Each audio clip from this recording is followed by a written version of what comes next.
Test, test, test, test.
All right, we're going to call to order the City Council work session for Monday, May 22nd, 2023. Please stand and join us for the Pledge of Allegiance. I pledge allegiance to the flag of the United States of America and to the republic for which it stands, one nation, under God, indivisible, with liberty and justice for all. Amanda, roll call, please. Jeff Duffy. Here. Bill Leclerc. Here. Darla Leclerc. Here. Okay, we're both here. Tracy Coach. Sorry. Tim Petrie. Here. Bonnie Shibalunas. Here. Scott Steckmeister. Here. And Adam Wachowski. Here. Okay, we have two join us via a remote location, so we do have to take a vote to allow them in. So I'm looking for a motion to allow Darla and Bill to join us via a remote location. Tim has his hand up, second by Scott. Any council discussion? Seeing none, all in favor indicate by saying aye. Aye. Anyone Aye. opposed? Okay, good, thank you. All right, on to 4 discussion items. We have 2. The first one under A is a discussion with Kip Golden, Confluence LLC, regarding plans and development agreement for former Eggers downtown site. Greg looks like he's got a slideshow and can get us started on that, and Kip is here as well. And Kip here to provide an update. There has been activity going on with the Confluence LLC, Kip and his associates. They were in touch recently with the proposal for some date changes in the development agreement. Nothing that moves things out of this year, but does move things back just a little bit as far as some of the design and final financing aspects of it. I thought we might start with 6 or 7 slides here that represent some of the current planning for the project, and then I've got a summary slide that details the proposed date changes. We're not asking council to vote on this tonight. This would appear on the June 5th regular meeting agenda, but thought this opportunity for discussion would be good. So Kip, the floor is yours, and welcome. Yes, Welcome. thank you. Appreciate everybody coming and allowing me to come and present what we have done to this point. We're still extremely excited about getting this project going. Obviously, the last couple of years have been a little tougher in the market, but we're still, the banks we're talking to are all excited about the project. They're excited about what we're proposing.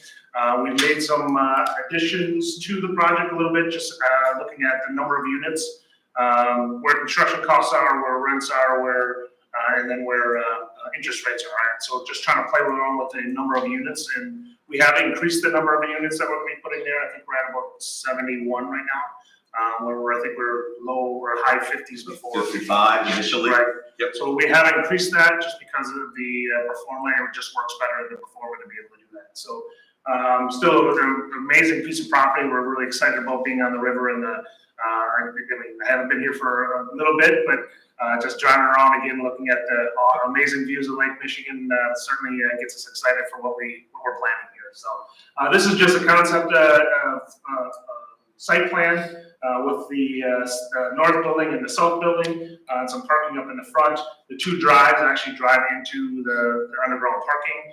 Underground parking will be above grade, and then it'll kind of go into it'll have a little ramp, but it doesn't go all the way down like 8 feet or whatever, probably about 4 feet, 3 feet, somewhere in there, just depending on how the grades all play out there. So as I understand it, the lower level parking and 1, 2, or 3 floors above it would be concrete construction. The top 4 stories wood frame. Is that So the plan? it's basically just that basement, and then the 5 floors above that would actually be wood. Yes, I believe that's how we have it.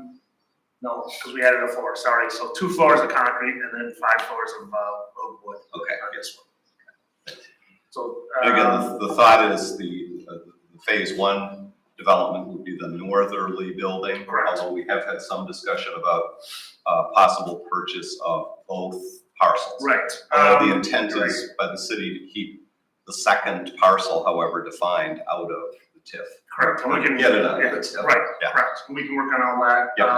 The other thing is working with the city as far as what we want on that shoreline. Yep. We want to work with you guys on that. I mean, making sure that if we got to push the buildings 2 feet, 3 feet, whatever that is, we just want to make sure we have enough on that shoreline for you guys to do what you want down there. Really want to partner with you, obviously, on that development, because not only is that going to be huge for our development, it's going to be huge for the rest of the community, because what we've said since we started working with you guys is it's not about our development, it's about the community, it's about bringing that community around, and putting some amenities that everybody wants to, making this a destination place. And this is kind of, I believe, that, you know, with this and then the hotel, kind of the start of the redevelopment of that entire area. So we're excited to work with you guys on that and ensure we leave enough space for you guys to do what needs to be done along the shoreline. And by the way, as staff, we've reached out to both Environment and Infrastructure, who've done a lot of our harbor and waterfront planning work. They were behind Coast Guard Parks redevelopment, which was about a $4 million project with about 3.5 million of it from state and federal sources, both spatially to help us determine how much land is needed there for public walkways and provision for possible transient docking in the future along the river, public docking. What would be needed in the way of city permitting, and then ultimately, if everything's when things start moving along with the project, how can they help us with accessing some additional federal and state grant monies to make those public improvements along the shoreline? So that about it for the Yes, site plan. I think the next two were some floor plan illustrations. Yeah, so this would be like just the first floor. Got a mixture, so that, sorry, we'll start with the basement. So that's the basement, coming in the far side over there. And you have the underground parking for the residents, mechanic room, elevator room, and then the trash room on the inside. Then you have to go one floor up. Now this will be basically mirrored all the way up to the top of to the roof. And it's a combination of 2 bedrooms and 1 bedroom units. 2 bedrooms have 2 baths, 1 bedrooms have 1 bath. Nice size units, not tiny units. There is a lobby on the first floor as well, as you can see there. It'll have a little gathering area with maybe some couches, a TV, something down in the lobby area. Just got to dress up that area a little bit. And then all the residential units. And I think you'd given us typical 2-bedroom and 1-bedroom units. Yes. Yeah, so that's your, on the left, actually these both are just a different configuration based on where they are inside the building. We do have the mechanic rooms are outside in the hallway so that we don't have to go into the units to service any of that. Changing the filters, those type of things, water heaters, that all go into there. They do have obviously 2 bathrooms, one will be an ensuite to the primary bedroom, large balconies. Balconies. Yeah, so not a little tiny balcony on there. That must be a corner unit Oops, I'm sorry. as well. This was maybe inside. Yeah, no balcony. Yeah, it's got a Oh, it does. Yep, That's they'll all have their own balcony, and then there's actually a rooftop community balcony for all residents to utilize. We'll have like fireplaces and grills and stuff, of that nature up on the rooftop. Sorry. Nope, hold it. Speaking of, Speaking of the rooftop, so this is the rooftop, so this will be on floor number 7. So, I mean, again, we can all imagine being up 7 stories and what you're gonna see, the views of Lake Michigan, are gonna be pretty amazing up there. So again, have a nice little, eating area, cool seating area, some outdoor fireplaces, grills. They have a ping pong table up there, I guess. So, just some cool amenities for the rest of the residents that live there. Certainly something not a lot of people do. I know the River North just built in Manitowoc. I don't think they have a community patio. It's something we do in every single one of ours, and it's a huge draw. Obviously, we're not making necessarily money off of that, but it's a great attraction for people because they want to be up there. They want to have those views. But at the same point, they still have their own patio as well for if they don't want to be up there all the time. So, but it's a huge amenity to those people to have those views and be a part of that. do you have that sort of rooftop community space on your projects that are underway? Yeah, so Bonta just opened up this past weekend. We had 5 residents of 34 move in. We have another 11 that'll be moving in June 1st. So 16 of the 34 will be rented basically day 1. That has a large rooftop as well, just like this one. And again, the views of the Fox River and Lake Winnebago, certainly not the same as what you guys have here, but it's still cool to have the water view, and it's certainly well received. There were 2 other projects that just opened up there, and we've actually kind of grabbed a couple people from there that have come over to our just because of that rooftop patio. We're up on that rooftop in December a couple of years ago. It was breezy. Yeah, it was. There wasn't much of a rain. No, not yet. No, but now there is. You can see here it features use of Bridal Street Fishing Village in the shed. Just kidding. Across the way. Some perspectives. Yep. These may be subject to some change. Yeah, so again, this is just a concept right now. As far as the look of the building, changing some of the architectural metal panels, some horizontal, some masonry, some different colors, really kind of dressing that up. All the railings are all glass railings, so it doesn't block anybody's view from the patio area. A lot of windows going into the buildings or into the rooms, the units.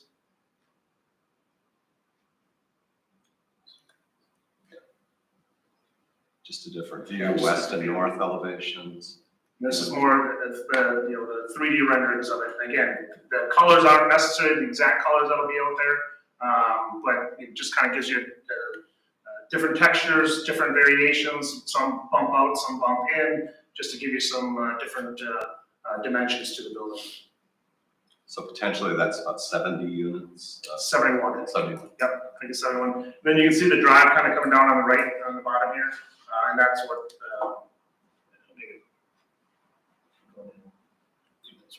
Oops. That's good, great. It's one of those sides of that. I'm not seeing the perspective on the garage entry. Yeah, I think it's that one, actually. It's a little dark. Yep. But again, really cool building. I think it'll go over well, and we're excited to get it going. Can't imagine the views. You just go to, I don't Yeah. hang out there, you just go to the 4th floor of the hospital and look out. Sure. It's amazing. And pretty much 90% of the units will have river and lake view. So there's only the few that are on the street side that won't, and those will be less expensive. You do pay for height and you do pay for view. So that's kind of how it, usually the 2nd floor will be less expensive than the 3rd, than the 4th, and the 5th. So the higher you go, the more expensive they are. And then if you don't have a river view, you get a discount on that as well. And I think the last slide is the timetable. Do you want to speak generally to where Yeah. things are in the site planning So, process? and the funding? big thing we were working through was really just getting that site laid out correctly so that I can get my soil borings going. We did get the 3 proposals last week, so we should be rock and rolling on those in the next couple of weeks here to get the soil borings to see what we got there, what we have to do as far as the foundation design.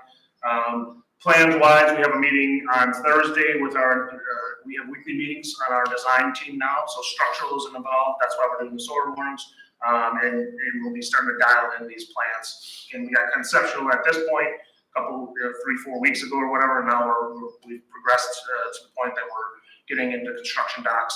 I don't remember all my dates right off the top of my head, but. And I had laid this out, the original development Yep. agreement, the current amended, you remember in January, there were a couple of dates that council authorized changing, and what is proposed. And there are a couple of new things. Right, so just, so how it was done before, just from how things have been happening on our projects that we've been going through, I just wanted to spell it out a little and break it out a little bit more, just so it made a little bit more sense, I guess on our side. So everything we'll be submitting to the city, because that's really final stuff, not really prelim, so we've kind of already submitted all our prelim, but our final stuff will be coming to you guys on September 1st. Design plan for estimating purposes, that's really dialed in. It's just not the plan that we're going to be building off of. That's really what we're going to go out to get all our estimating on. We'll have that plan on July 1st, which we can share with the city. Project cost obviously would come about a month after that. So then we'll have our project costs at that point, getting ready to rock and roll October 1st. Project financing, again, by that time, we'll already have our approvals. They'll just have a budget. But as soon as we hit August 1st, we get our final costs, then we can close on our financing so that we can start October 1st. Those two were coupled together in the earlier version. Right. They're Right, so I kind of just a broke them month apart. apart. Yep. And then obviously our project completion would be the May of 2025. So that's moved back about 4 months. Right. But still looking to be into the ground this fall. Correct, yes. And again, if we can pick up some time on that, we certainly, we have been seeing a little bit of relief on the whole scheduling and manpower issues and even the supply chain. So we have been seeing some relief on that recently. Hoping within that time frame we might even see more, even on the cost side, which would be great as well. I just noted here at the bottom, it needs to fit into the scheme of things. The Yep. current development agreement doesn't have a date deadline for the purchase of development parcel 1, that northernmost of the two, but it says in the agreement it must happen within 30 days after approval of site and architectural plan. So that certainly could happen between a submittal on September 1, assuming the plans are in good order. Yeah. And a project commencement of October 1. I just noted that because that's a little tight. Right, and then the other thing is as we get closer to that, that's really gonna be a cash deal. We won't be getting our financing to really do that because we have to put money in anyways. Yep. We do have to put a little bit more money than we were before, just because of where the financing environment has gone. But again, that's not a big deal on our end. We're fine with that, and all the investors are on board. So we'll be ready to close on that land as soon as we can get to that point. Questions? Did you say it's 71 for just the one unit? The one building that you're building is 71? Yep, 1 unit is, yeah, so our one building is 71 units. We have a question. Go ahead. Okay, we were wondering, maybe we missed it, but what is the square footage of the apartments? Let's go back to that. Can you go back to the first floor plan? Go to that. Go to the other one. Going on the right? No, go to the other plan. That Oh, I'm shows sorry. overall. I gotcha. Yeah, so I mean, you can leave it there just for a second. So Okay. these 2 bedrooms are 1175 and 1105. So a little larger. Typically a 2 bedroom is gonna be anywhere from 900 to 1200. So it's on the higher side of that, those units. Okay, thank you. And then 1 bedroom, if you zoom in on that one over there. Which is where again, Kip? What is it? I'll just read it. So 1 bedroom, 767, 843. So anywhere between 700 and 900 is usually where a 1 bedroom would be. Okay. Ronnie had a question as well.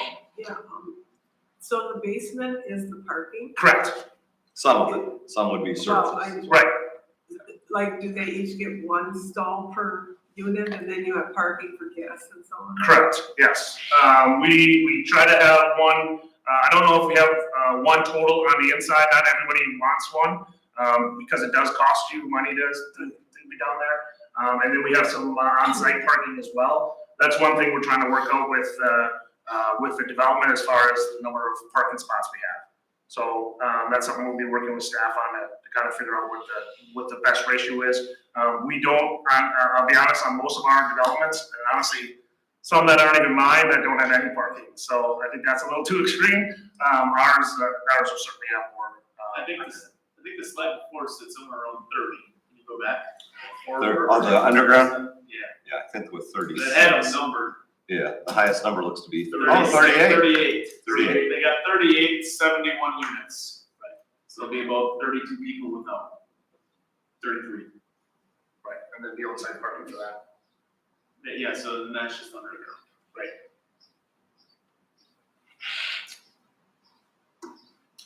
Any other questions? You know, we've talked about the need for market rate housing downtown. It's one of the council's objectives. Cities, big cities, little cities too, need density in the downtown. You gotta get the bodies there. You've gotta get people and their purchasing power there. Yeah, and again, I really compare Two Rivers to a lot to Menasha as far as the rental rates where they are right now. And where Menasha's rental rates were right now.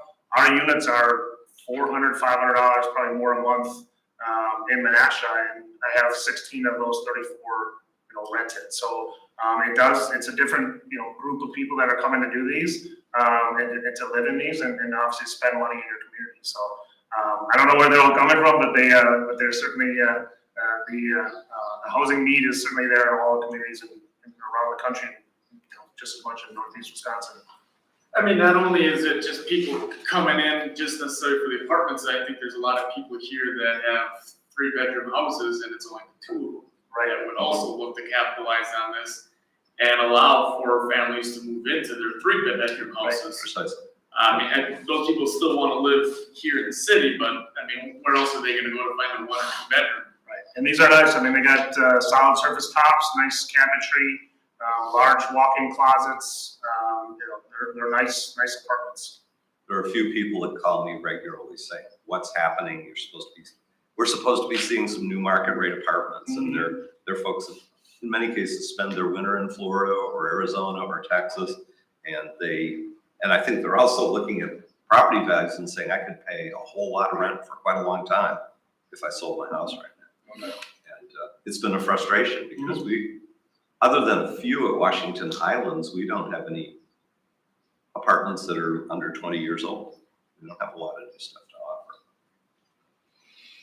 offer. As far as some of the project economics, the development agreement, recall that half of the assistance being provided is pay as you go and half is with city borrowing. Those are $900,000 apiece. On the upfront piece, interest rates through the trust fund, the state trust fund, for 20-year borrowing are currently at 5%. Yes, it's a little higher than it was a couple of months ago. We ran the TIF pro formas for this project assuming a 7% rate. I did ask Greg if he could give me some of that, but he. Just Mine isn't quite at that. just for the government, as they say, for governmental units. Nice. Yeah. So that we're still, very viable in terms of that. And we're still working off estimated assessed values that reflected a 55 unit building. Right. Too. Now we're 71. So. And a year. So the intent is 2 weeks from tonight to bring back an amendment to the development agreement, making these changes. I know from our discussions, Kip and his group, Lord willing, the creek don't rise, government don't default, all those things that we worry about these days, that these are realistic dates. So we're hoping not to be back asking for further amendments. And right now, we're working on a project up in Green Bay that we've been working on for a while as well. And we have 4 banks that are vying for that project.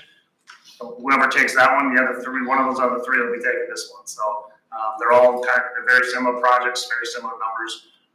So their banks are still anxious, and we're anxious to get that locked in, obviously to ensure that everything kind of moves forward and we can make this happen. So we're excited about that.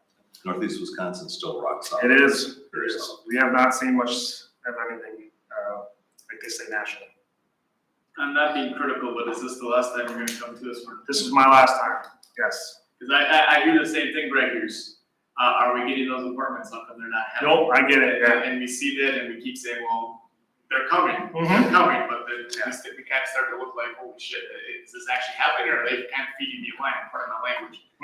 But are they feeding me a line? Mhm. And I hear that time and time again, and just because we also had another apartment complex that was gonna go towards the north end of town, and that one kind of fell, again, not due to the city's fault, but more or less to the Dollar General and the owner of the Dollar General property. And it just, I can feel that tension sometimes with some people, and then this will be our 3rd amendment, obviously, so. I'll just tell you this, the meter is running right now on our costs. So Okay. we're spending costs with the architect up to tunes of, we'll have $500,000 spent by probably August 1st, just for that first round of the plan. So we're fully vested. We're not going anywhere. We're going to get this thing done. Good. So that's good to hear. Yeah, we're glad to have you. We want to have you. Well, I get it. It's been frustrating though. The last few years have not been the easiest. Will the city's portion be increased because there's more units? I think there is something in there that triggers for the pay-go, but not the upfront part of it, based off the assessed value that gets assessed by the city. Yeah, there's a bonus provision. Right. I forgot about that thing. Right. But the upfront money does not change. No, that does not change at all. Nope. It's just if we're paying more taxes, we get a little bit more back. There was something that was worked out in that. Right. So the more and we actually cut that down, I believe, too, did we not? It started out as a higher number, I think, and we'd actually dropped that down to a lower number, because we both felt that, hey, it's a good thing, we're helping you to create more, and yes, you're creating more, the bonus should just be held to you guys, it should be kind of a consensual thing, we should all make a little. Correct. Yep, there is an incentive provision, but you're right, Jeff, that's solely on the pay-go part. Right. City borrowing would be 900,000. Now, we still need to identify those public costs along the shoreline, and we want to, I guess, out of city or TIF funds, invest kind of a minimal amount to have it presentable and stable, and then continue to pursue grant money, especially the idea of, and if we did something with dockage, which I mentioned earlier, it's not like it would be guaranteed or reserved for the renters in these apartments, but it would happen to be right next door, and could be open to the whole marketplace, but sure would be nice if you had that. And It would be. And this is also a section of shoreline we've talked about, because while we keep lobbying the feds to fix our outer harbor, you pretty much, if you want to be assured that your boat's not going to rock too much, you better be upstream of the 17th Street Bridge. So. Any other questions? How about the Leclerc's on the phone? Are you guys good, or have any other questions? No, we're good. Okay. Very good. We'll have this in front of you on the agenda for Monday, June 5th. So, Kip, thank you. Thank you. Thanks for your time, thanks for your investment. Okay, that takes us on to B, which is discussion regarding various election items, including badger books, ADA voting machines, and absentee ballot processing, grant funding opportunities. I assume Greg might have a portion of this, but Amanda probably has. Amanda's carrying it. Amanda, I've got it. Do it right in front of me. Right. Do I need to distribute those, or council has them? No, that's your packets. Okay, very good. Thank you. So I'll start with central policy regarding absentee ballot processing. So central count is in the Wisconsin state statutes that any municipality can have this opportunity to do central count. What it is all absentee ballots would be processed at one central location, instead of at the polls. I have seen the processing of the absentee ballots at especially wards 1 through 5 at the last 2 elections, and they are definitely struggling to complete the absentees with the increase of voter turnout. As we know, that absentee voting has become more popular, voting at the polls has become more popular, people are overall more interested in participating in voting. And the last April election, there was just shy of a 50% turnout in the city, and I had to go and finish processing absentee ballots because the poll workers couldn't keep up, and we had extra workers there to do it, just because there was such an increase of people coming to vote at the polls. So I'm asking if we can, I guess, pass an ordinance sometime soon to have central count in the city of Rivers. What it would be is we have a tabulator for it already. We have enough Badger books for it. We would just have to purchase a Badger book server. And in the packet, I believe it's about $2,100 for a new Badger book server. And then all the ballots would stay within City Hall. So as you know, there's also a lot of interest, and it's a controversial topic regarding election security. There's a lot of people wondering where the ballots are, have they been processed? It's something that we can say, yep, they were returned to the clerk's office and they don't leave this building until they are processed. Also, it's helpful if someone goes to the polls and says, well, it shows on the new Badger books that you have received an absentee ballot and they forget. I'm right here available to come and check to make sure that, yep, is this your signature? If it is, we're good. If it's not, well, then we have to look a little bit further into this issue. So overall, for election security, efficiency at the polls, and just kind of making sure that absentee ballots are processed correctly. I've liked the idea of central count. I have started central count in Manitowoc and have received positive feedback from all poll workers and voters there. They really the poll workers love that they can focus more on the voters coming to the polls on election day, curbside voting, ADA voting, everything there for that. And then we have, say you'd have election inspectors working at Central Count to process the absentee ballots here. And what it's called is absentee ballot board of canvassers, so they're kind of like their own little meeting. We'll notice the meeting, people will come in, public can watch, you can have observers. It runs just as a normal polling place, just processing absentee ballots. So I just kind of included benefits about Central Count in here, what our current election budget is at. Since we hopefully are done with elections for the year unless a special election ones come up. We do have some postage left in office supplies. Unfortunately, the state of Wisconsin is changing their absentee ballots to be envelopes with a bunch of color, and they're not allowing us to use their current stock. So that will probably be passing mid-August, and we'll have to completely order new envelopes, which obviously will be more expensive with full color. Will they have that yellow highlighted signature line that no pen will write on? It will be under the line now, it will say sign, and the sign will be highlighted, so then the line will be blank. Because that's nearly impossible to write on. But there'll be like purple envelopes and blue and full of color. So. Lovely. So that's why in that elections budget, I did put the predicted use of ordering new envelopes under the printing and advertising and other supplies, just because I know it'll be pricey and we will need a lot of envelopes for next year with it being a presidential election. Which is also kind of why I'm coming to you about Central Count now, is because there's gonna be a huge turnout. We had a 50% turnout for an April election this past year, so. Or a couple months ago, so I'm guessing presidential is usually around 70. I wouldn't be surprised if we hit 85-90% turnout for that election alone.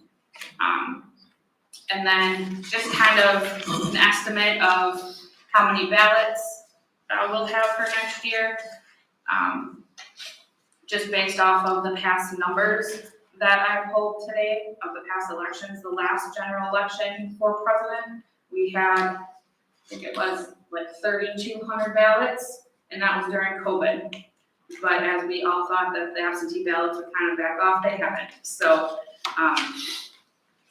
they're gonna be high numbers, and our poll workers are gonna struggle to just do all of the absentee ballots. At wards 1 through 5 in April election, I put a tabulator there, so for absentee ballots, and I put on there a separate badge book for that, and it still couldn't keep up, just because there were so many people coming in to vote and that line was so long.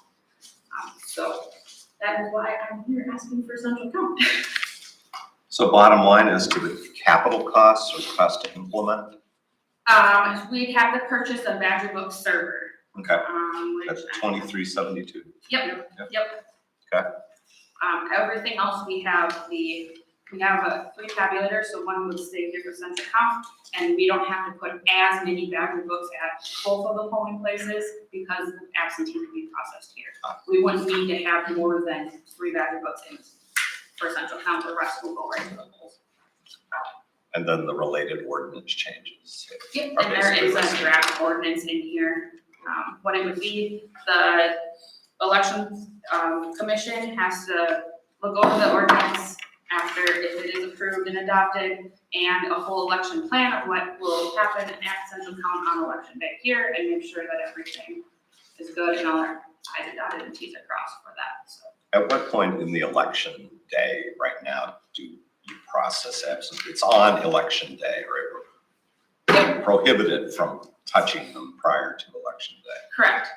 So they process them when they have time, is exactly what it is. Which they don't. Right, Pretty much. so, and fortunately, but unfortunately, there's a big voter turnout now. So it just causes the absentee ballot processing to be more and more delayed. And it's possible that they won't start processing until after the polls close at 8 p.m. And we already at that point have our election inspectors there for a 14, 15-hour day. So they're processing well into the morning. Obviously, more errors can happen, simple mistakes. So all in all, it would allow them to have a short, not shorter, but not short day. And then same with anybody running Central Count. If they are caught up with ballots at 1 o'clock in the afternoon, they can go home and come back closer to 8 p.m. to finish any ballots that come in the remaining of the day for that. And I assume typically far more absent voter ballots come in prior to election day than on. I mean, they can come in on. I think April roughly we had about 100 come in on election day throughout the whole city. Through the mail, we're thankful that our postmaster stops all of our ballots and will check to make sure that there's none in the drop box for us at 5 PM and take them out and call me with instead of processing through the mail, so we do get them right. That's great. So this would be a capital item, and you'd need it in place, ready to roll for the, potentially even for February election next year, or definitely the April. I would like it for the February election, because that kind of gets the board's feet wet of how, central count works. And also with the, obviously everybody knows about the supply chain issues. I did reach out to PDX, obviously with that quote, and they did state that if you order after the end of June, the ballot books are changing, or the Badger books are changing. So they're gonna be different, but not the same of what our poll workers are currently used to using. So that's kind of a time crunch on that. So we either need to find, it's not a huge amount of money, but about $2,400 in capital, or council authorize it as something that's in next year's capital budget, but advanced this year. I think we could do the former. It's not a huge amount of money. No, I think we can find it in our budget this. Yeah. We should be able to, hopefully with Central Park. Less on the lighting from what we had talked about. We're gonna need everything for Central Park that we did. Yeah. You need that full 50? No, we're getting that lighting done over there, but we're still scrounging for some money outside of that. Yeah, but I think even within the operating budget, we might be able to find $2,500. That's relatively small. Right. Yeah. So. I'm good if we're not borrowing it. Mhm. So, And this is the ordinance you need? So, everyone agrees to have this, the ordinance will go on the June 5th. yeah, because no point in buying another Badger book if for some reason council doesn't want to implement central count. Well, so eventually, I'm hoping the state does that grant system where you can purchase Badger books, because it obviously would be nice for us to have a server as a backup, because if we have one of our servers go down, it stops. Our servers are what's important, so Will this server be able to back that up? Should it go down? Is that what this is? the central count would work as a separate polling place, so it would, yeah. Okay. But I know Greg and I have had conversations at the state's trying to do something with Badger books, right? I think so, as far as some funding opportunities. Yeah. So we're told. Some states are even now starting to say, maybe you can count the absentee ballots in advance of election day, but I'm not gonna bank on that happening here. They asked to do that April for COVID when we were sending out hundreds of ballots a day, and they said that. So. Okay, anyone with anything that they wanna talk about this A ordinance, or B, buying a central count, that's a server, correct? Yes, Buying the central count server in the amount of roughly 2,500, just under that. Are we supposed to vote on this tonight, or do we No, not? we're just discussing it to bring it back for, the first meeting in June. Yeah, are you open to a budget adjustment? I think we can find $2,500 in an $11 million operating budget, if not in capital. And so you're aware of the ordinance change that would go along with it. I think it's all about, well, it's about being good to our election workers, because we rely on some very seasonal part-time people to do one of our fundamental functions. And it's also about maintaining the integrity and credibility of that election process, which is handled very well at the local level here, and I expect just about everywhere in Wisconsin. But there's some perceptions out there that people are rightfully skeptical about things. So, keep it above reproach. So, Everyone good with the ordinance? Let's go with that one. Everyone good with the ordinance? Everyone good with the relatively small cost of the servers, right? Server. Yeah. Okay, so we will see this on the, is that June 5th, June 4th? June 5th. June Yep. 5th, June 5th meeting. Yep, 2 weeks from tonight. Okay, packet number 2. I just wanted to make you aware of this. The Wisconsin Election Commission approved accessible voting equipment sub-grant. Each jurisdiction in the state may receive up to $750 under the sub-grant if you purchase one of the ADA equipment that are listed on the memo. I did speak with the county clerk today, which option would be the best if we chose to purchase those. The ES&S Express vote is what would work with our current tabulators, which are fairly new. And she's hoping that that's kind of how the whole county would go, as it would make it easier on the county clerk to have relatively the same equipment. The city of Manitowoc does have the ES&S Express votes right now. They're the only municipality within the county that has them. They are very pricey. As you can see, they're just over $4,000 for each one. We would need 2 of those. At some point, wouldn't need one because there's no voting happening there. But that is, we would get $750 back from that. We do currently have the Automarks. They, in the next year or 2, will no longer be supported, and we cannot get the software updated for anything for them to work. So I just wanted to bring this to your attention, that this is something that's out there, if it's something you're interested in doing now, or wait to see how long we have, that we don't have a definite date on when they will not be able to be used. They should see us through the 2024 election. I'm open, but that grant's out there, so I just wanted to make council aware that that grant is there, not that you hear something about it, and that's why I didn't bring it forward. The express votes do have thermal cards that get put in there, so at no time ever would you run out of ballots, because everybody could easily vote on those. It's a thin little card, and you just kind of select it on the screen as you go. They're very user friendly. But that's that.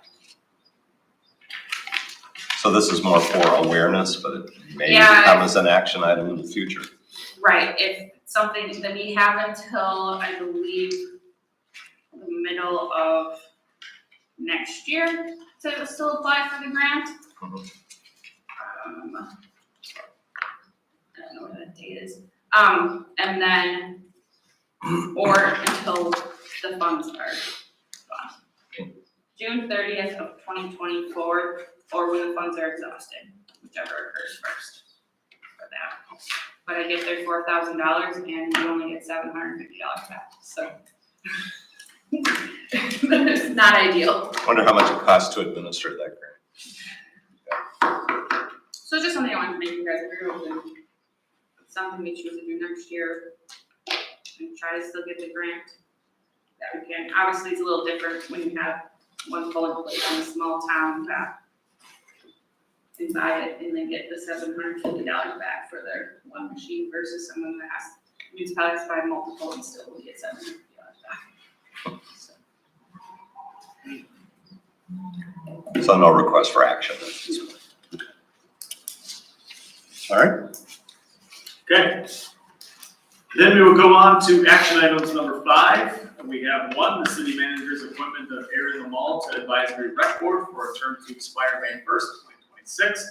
Recommended action is a motion to approve the appointment as recommended by the city manager. Anything on that? We have more than one application.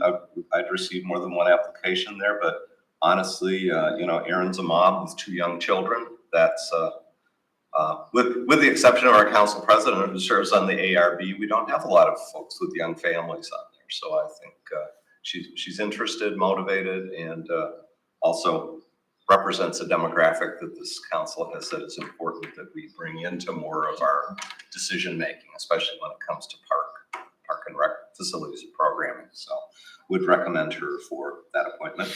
you act on it tonight, that way, well, could have even done it on June 5th, I guess, but we have her on there in time for the June advisory record. Looking for a motion on this. Thank you, Bonnie, seconded by Jeff. Any council discussion? Seeing none, all in favor indicate by saying aye. Aye. Aye. Anyone opposed? All right, thank you. Anything else? That's all we have. Motion to adjourn. I'll make that motion. Jeff, second by Tim. Any council discussion? Seeing none, all in favor indicate by saying aye. Aye.